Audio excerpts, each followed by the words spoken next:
This is a video that many of you asked me to make. This is about my own spiritual journey, about all the crazy things that happened that led to exactly this moment. So I'm going to talk about the visions that I had, the memories that I had from way before this lifetime, manifestations, synchronicities, superhuman experiences, and how I have been asked to make the release program. And then I'd like to share with you the common pitfalls of spirituality and awakening in chronic illness recovery, and how it can actually make your healing journey harder. I will tell you how the darkness works exactly into trying to keep you sick and stuck. And this is also part of the reason why I never talk about spirituality anymore. And I'm going to clarify that as well.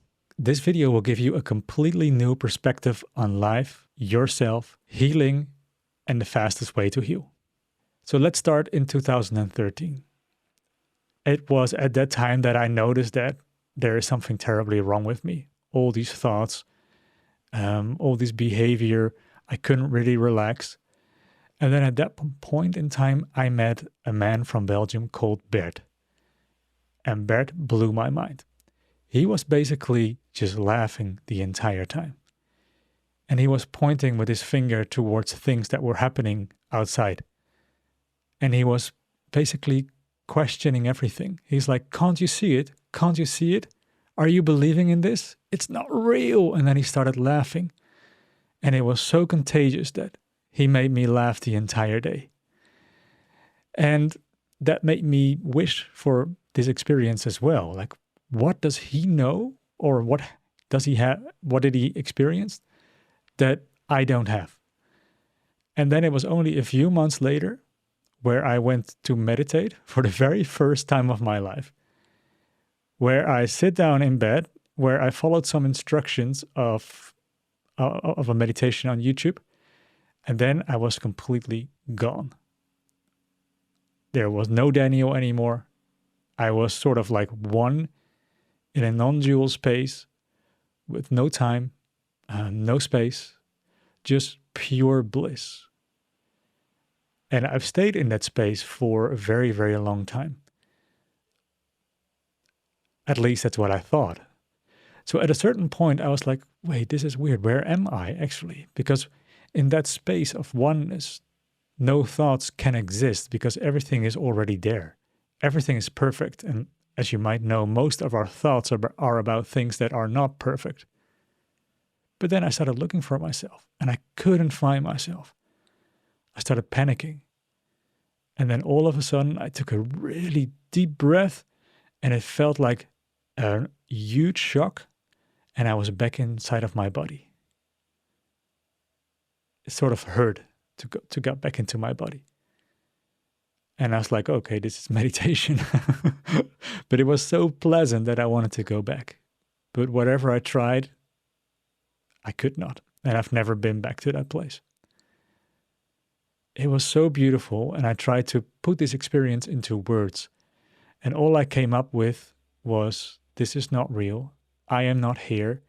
I am in the only place that has ever existed. So that was it. And in the weeks after that, I noticed that my life was changing rapidly. When I thought about something, it almost manifested instantly. And I started joking with this. I started thinking about crazy things, and then they also started happening. Then I started dreaming things that were going to happen. I started getting visions of the future. And it got really weird until the point came that I thought that I was enlightened, that life was a joke. But then something strange happened, because then this no longer worked, and I developed a chronic illness. And I never really understood why. But later, I understood that this light space of being just simply doesn't allow a lot of negative junk, beliefs, emotions to be inside of my body. So in order to step into heaven, I needed to release hell, resistance, illusions, pain. And when that came to the surface, I couldn't deal with it because I didn't know anything about emotional healing. And I became very stressed. I started getting nightmares. And it didn't last long before I developed extreme symptoms. And those symptoms were the protection mechanisms from my limbic system to protect me against the stressors that were in my body. In the beginning years of having a chronic illness, I saw my chronic illness as a spiritual awakening. I thought that this is going to be for the better. And actually, that was a waste of time. I could have progressed much, much faster. But instead, I was sort of playing the waiting game. And what I know now is that when you're waiting, you can wait your entire life. Because healing from a chronic illness is active work. It's not something that just happens. Because, as when I say it like this, when I explain it the way that I do right now, we have to teach the brain that these emotions are safe, that the stress that is going to leave the body, the limited beliefs are okay. They're loaded with emotions, of course, and we need to release them actively. So every time when you have a symptom, you need to work on an illusion, lack, pain, emotions that are coming up to the surface to leave your body because they are no longer a part of your current reality. So they need to leave. At a certain point in my recovery, I became extremely present. And that was because I realized that all my thoughts were complete nonsense. I didn't listen to it anymore. I started laughing about it. Like at one point I was bedbound and I couldn't open my eyes and I had to give up. And then I just decided that it's not worth anything listening anymore to those stupid thoughts. And then I stood up, I went to the balcony, and I felt this huge presence. And I was so extremely happy. And I've never been that happy before. It was so beautiful that I started laughing and I couldn't stop laughing. I laughed that entire evening. It was absolutely amazing. But I knew at that moment that this was probably just a temporary phase. So what did I do to be in that phase? And I started really becoming really sharp about things. And because when I looked outside, everything has changed. Like before, everything was dull and gray, and suddenly everything was bright and colorful. And I thought that this is something that I do with my senses because I've got much more awareness right now on my senses. So I started developing this tool that I also put into the program called Here, Now, Self, to really be embodied in my body, in the here and now, and to use my senses. And by doing so, I could sort of stay in that phase. And I stayed in that phase for over 6 months. And I hardly had any thoughts. Sometimes something came to mind and I wrote it down. But that was not just the only thing that happened. I started being able to hear everyone else's thoughts, which was really, really crazy. Especially because most people don't have nice thoughts. They're very mean to themselves. And I was very mean to myself. And I didn't want to see that. So when I heard all those negative way of the way that people talk to themselves, it was very confronting. And I even asked the universe, God, the source, to stop this from happening to me.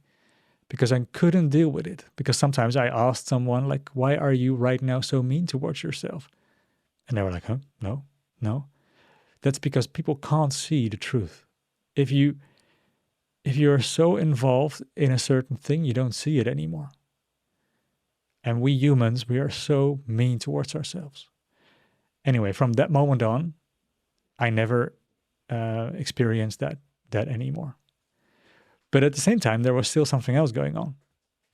I started remembering a lot of things.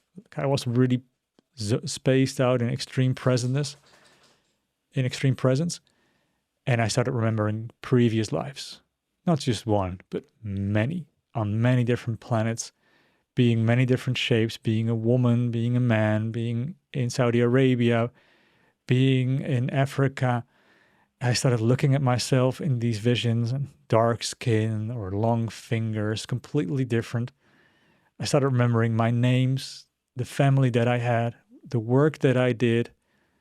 And it was getting really bizarre because sometimes I was not really anymore in this life, but I was in multiple lives at the same time. And then whenever I came to this life, I had visions. And these visions were driving me crazy at a certain point because I could see whatever was going to happen. And sometimes that's very nice, but sometimes that's just awful.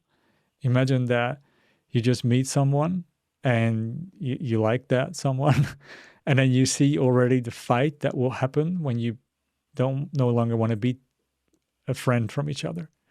All of these things happened. And I also asked God, the universe, to stop giving me these experiences. Also because I saw my own death. I saw my own life. I saw most of the things that happened from that moment on. And what I also saw is that my life wasn't going to be happily ever after. And it still isn't. It's still like I need to work actively on releasing emotions, thoughts, and illusions. After a while, I was so confused with all of this that I had a question. And the question was, how relevant is this life actually? And within the same day, when I was sort of like in theta hypnosis state, I started living someone else's life. And I lived 80 years as a woman in the United States. I lived her entire life with all the struggles, all her thoughts, all the pain. And it wasn't an easy life. It was a very hard life where she took care of her sister. And then only to be waken up 1 hour later. So 80 years was gone for my feeling in the time frame of 1 hour. And within 1 hour after that, I already forgot her name. And then I realized how relevant this life actually is. It's like the blink of an eye, but we don't experience that. And it's not really saying anything about who we really are, about what our nature is. It's more like an experience of a very, very dense reality that we're having. That beautiful phase lasted around 6 months. I think that this was the most beautiful time of my life in total. Extreme bliss, extreme presence. And of course, that was easy because I didn't have to work. I didn't have to worry about things. I still had my symptoms. I knew that I was going to survive. And sometimes I'm still thinking about what if I stop all my work and go back to that place and reactivate these memories, these way of reading thoughts, these visions, because it can make life as well also very beautiful.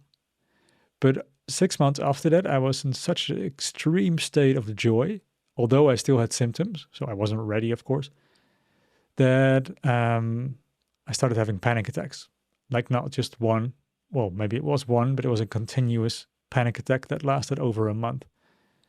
So then I fell back again and all of these gifts were gone. I started worrying a lot about the diagnoses that I had. For example, I had this Epstein-Barr virus, herpes diagnosis. So then, what to do, detoxing, of course, then antivirals.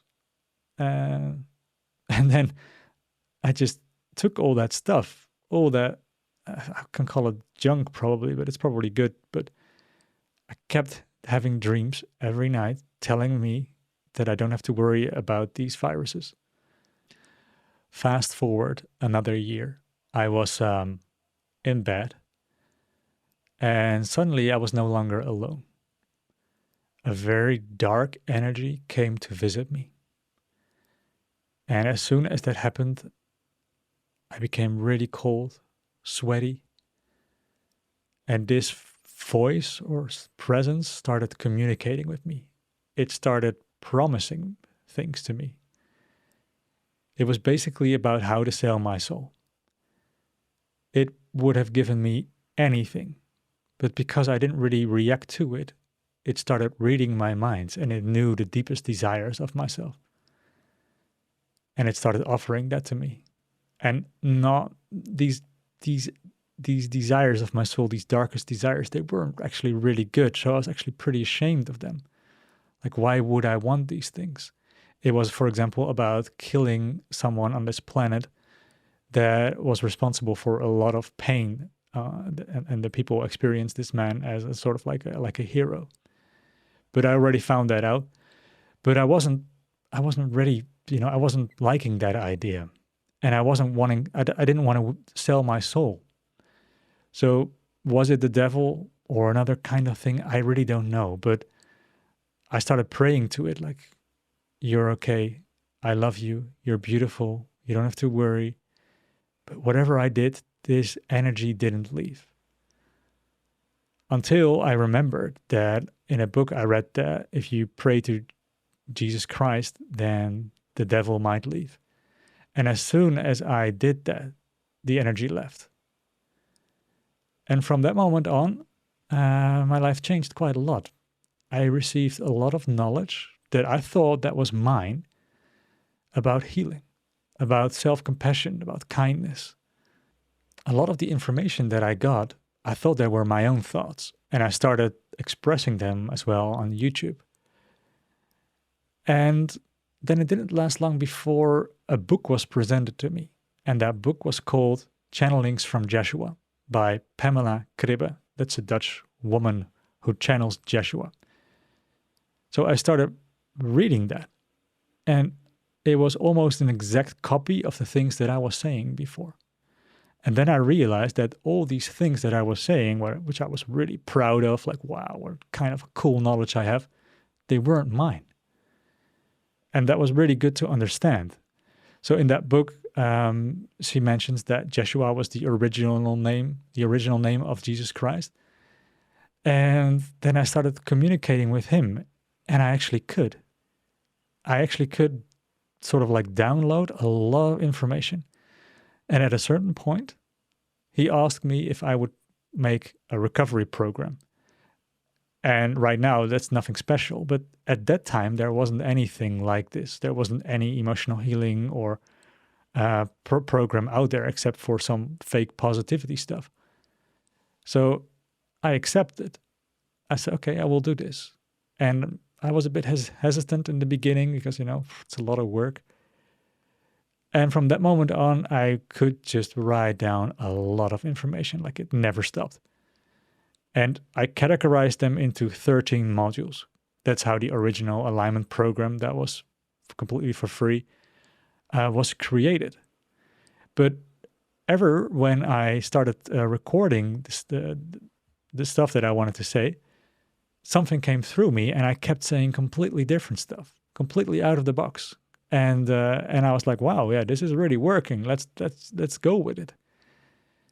And then I thought, okay, if I have this recovery program ready, then maybe I can live on the donations and I'll move to Spain. But at a certain moment, it was told to me that I'm not going to Spain. I was visited by an angel at night who looked like a dark man, like a black man, who was so compassionate and beautiful. And when he touched me, it felt like I was touched by 1,000 waterfalls, so much vibrations and strength. And he told me not to go to the north of Spain. He said something will come your way and you need to go there. He also told me that my healing journey is almost ready, but there is something missing, and that what was missing, I'm going to find it when I listen to him. So that was extremely powerful. And the 6 months after that, I looked differently through my eyes. Like I got a little bit of the strength from that angel. And people were saying it to me like, wow, you look so beautiful, so strong out of your eyes. How do you do that? And of course, I knew it wasn't really mine, but it was sort of like a gift that made me able to do the things that I had to do. And the very next day after the angel came, my sister called me, invited me to come to her community, to live with her at her community. But first there was like a month trial to see if it actually fits. So I accepted and I went to that community. And within 2 weeks, I met Valentina. And Valentina and I, we have the release program together. Again, when I was working in the garden, it felt like someone was tapping on my back, and that angel or someone said, "There is that woman. You need to go to her." So I didn't see anyone, so I went to the road, and boom, we stumbled upon each other. And we didn't really have a lot to talk about in the beginning, but it didn't last long until I found out that she was also sort of like asked to make a healing program, also with 13 modules. And she was exactly talking about the stuff that I wasn't having, that I was missing. Plus, when we were together, we found out how we could release stress from the body instantly and how to become symptom-free immediately. And that became sort of my obsession then in the years after that. But I wasn't really working together with Valentina. I was sort of like doing my own thing and then just talking with her. And that was a mistake. I mean, I made a lot of mistakes, to be honest. But it was only when we started adding things together, and we're still working on that, that things became extremely, extremely powerful. So then I started living in that community. And it was a spiritual community. And they were saying all the things that I sort of discovered in the years before that. And in the beginning, I thought that was very, very nice. But then I realized that they didn't mean anything. It was just words. It was fake spirituality. It was in Germany. And I like the word Scheinheiligkeit, like the appearing to be holy. It wasn't real. And there was so much manipulation in that community that I sort of developed an allergy against spirituality and talking about this stuff.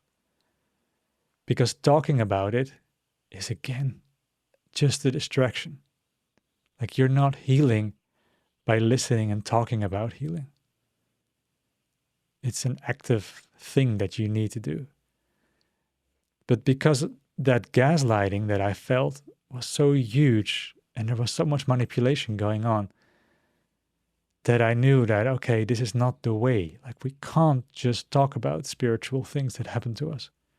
We have to do it. And when I started updating the program after that, the first version of the program, I had to cut it all out. All the spiritual stuff, I removed everything because it wasn't helping. It was just making people distracted by talking about it, having ideas about it. And then we start comparing all these things. Just like Buddhism, for example. It's a lot of words to talk about the experience of being the self. We humans tend to make things very, very difficult and complicated because we're living in our minds, which is the consequence of suppressing emotions. We want to flee the body, the uncomfortable feelings. We start living in our minds as a distraction. And also the thoughts that we are having are the consequence of this unresolved emotional state. Then we make things complicated. And by doing so, we are getting further away from ourselves, the truth and healing. You can see this as well in the online community for chronic illnesses. We basically go from hype to hype. And one of these hypes was spiritual awakening. When last year Kyle asked me from Live with Kyle to do an interview together, I said yes. I thought it was a cool guy. Let's have a nice talk about it. But I couldn't really predict what it was going to do with the release community. Because they started to get really into this awakening stuff, the spirituality stuff. They started talking about it. And as long as they talked about it, they were not doing it. Then I started receiving angry emails from people who claimed that they were enlightened. And then I realized, like, okay, I actually sort of like wanted to invite him as well on my YouTube channel. But no, can't do this. Can't do this because it just distracts. And it's not about feeling the pain, resolving the emotions. Right now, I see thoughts basically as a distraction. It can be a helpful tool, but the truth of our being is always extreme simplicity. But we can get further away from that simplicity by making things complicated. And we do that with our thoughts. But the mind is not a bad tool in itself. So for example, when I started coaching clients, I coached a lot of people in the last 6 years. I noticed that I can use my senses into feeling what they're not wanting to say, what they are avoiding. And I could use my mind as a sword, a razor sharp sword to cut through the things that they're telling themselves. It's one of those beautiful books that I've read in my recovery journey, The Lies We Tell Ourselves. I don't remember the author. And I'd like to really use the mind as a tool to break through the illusions of lack and the limited beliefs that we have, but also the lies that we tell ourselves by avoiding the pain that we have inside of us. And one of the things that we can do to avoid the internal pain is to distract by listening to stories about awakening, for example, or write about it, or involve yourself in practices. Because the way I see it, you have all these symptoms, right? You have a chronic illness and those kind of things. And for me, it's just becomes about getting your life back, because this is a gift, this experience, and it can be beautiful and it can be very, very miserable as well. And it's miserable when you're stuck, when you're having lots of thoughts, when you're acting against yourself as a coping mechanisms with your emotions. Then it's heavy, dark, it's burdened. And I think that is sort of like clouding the experience of who we really are. So in order to become symptom free, we have an opportunity every single moment. Like every single moment of the day, you can become symptom free. And that's what I would like to focus on. And we do that by shadow work, by feeling the emotional pain, by letting it go, letting the stress out of our body. Sometimes we need to reprogram the mind that has been programmed with lots and lots of limited beliefs. In that period where I had no thoughts almost, I also started remembering the creation of our solar system and the intention behind it. And the intention that we had was, I am not good enough. Maybe we already felt that, and I talk about we as a unified being before we try to split ourselves up and incarnate here. We are basically confronted with pure perfection the entire time. Like the world, nature, it's pure perfection. But we are looking through ourselves with the perspective that things are not good, that we are not good, that things are flawed. And then we also try to convince ourselves that is not the case. And we reject these feelings of shame. We push them deep inside of our bodies. And we would like to always reach or pretend that we are at the state of being good. And then we can play a character, which is so extremely exhausting. Because as long as you play a character or role behind the mask, you're still hiding and crying. And the mask will always crack. It will never fit an entire lifetime. Maybe it will fit for a day or two if you're lucky. But only when you teach yourself to not feel the truth about yourself. So after being seduced by, let's say, the dark side in Star Wars terms, I noticed that there was a lot more going on.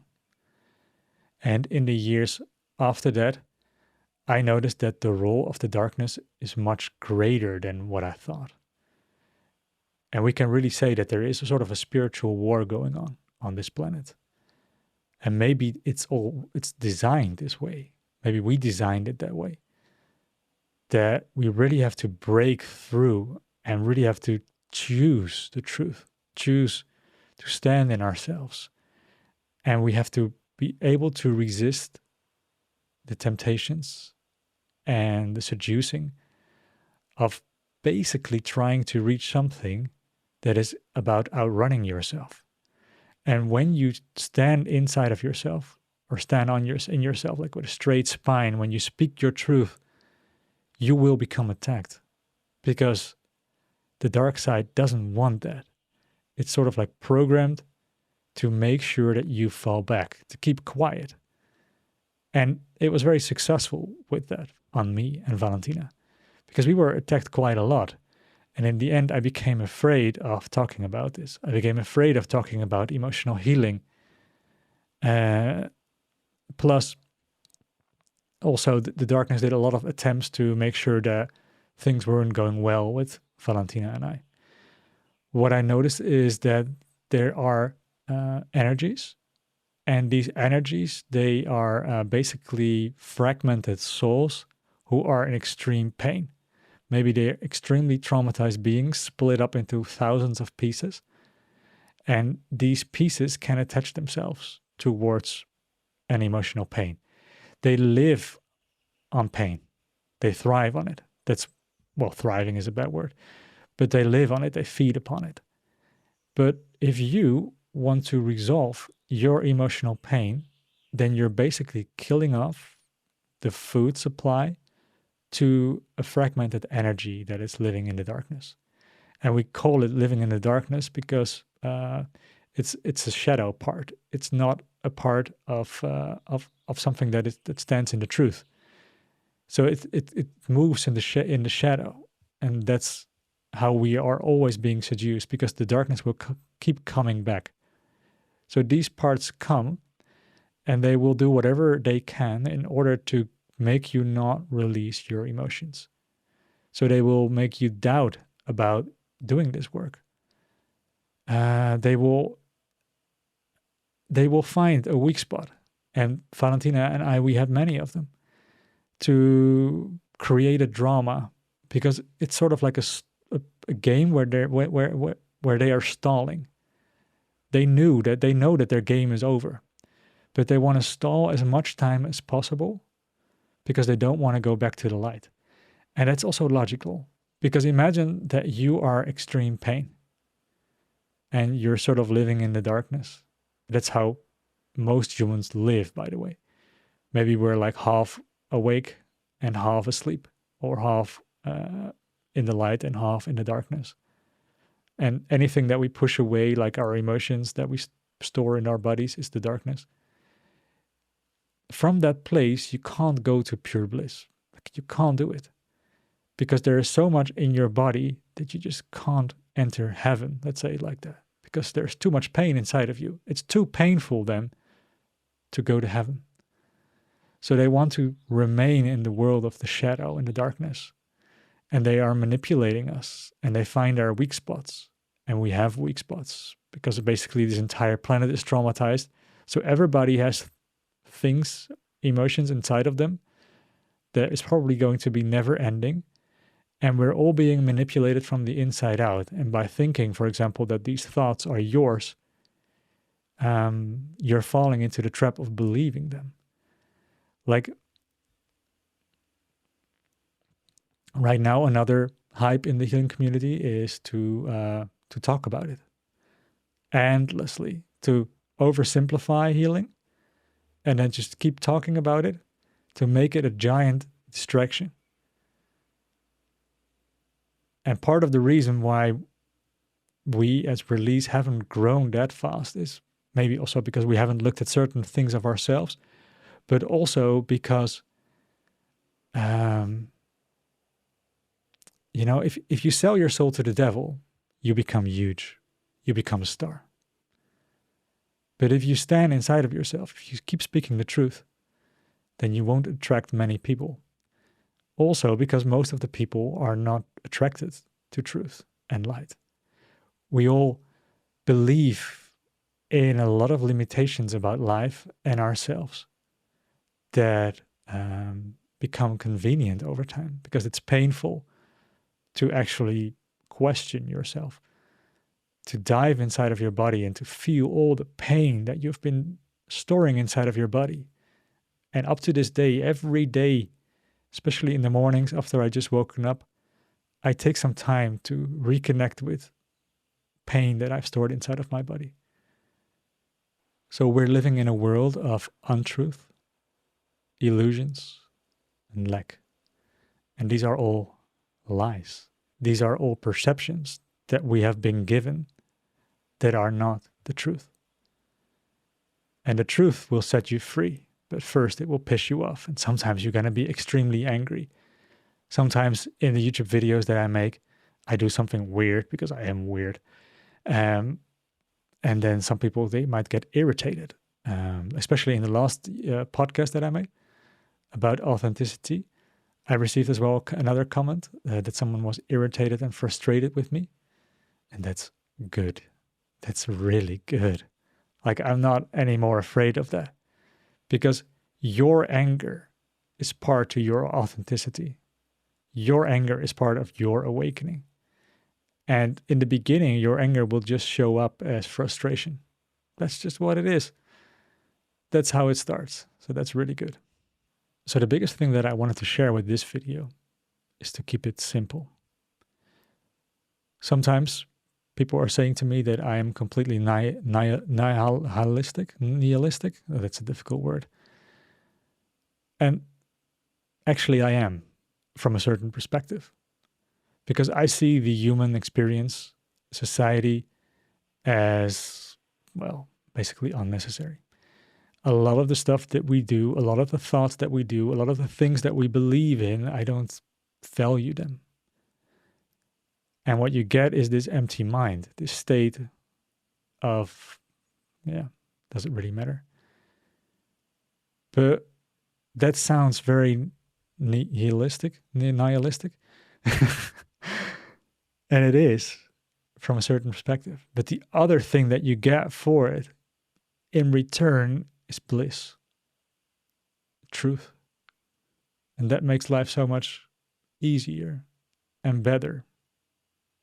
So this is my personal story of spirituality, and I hope you enjoyed it.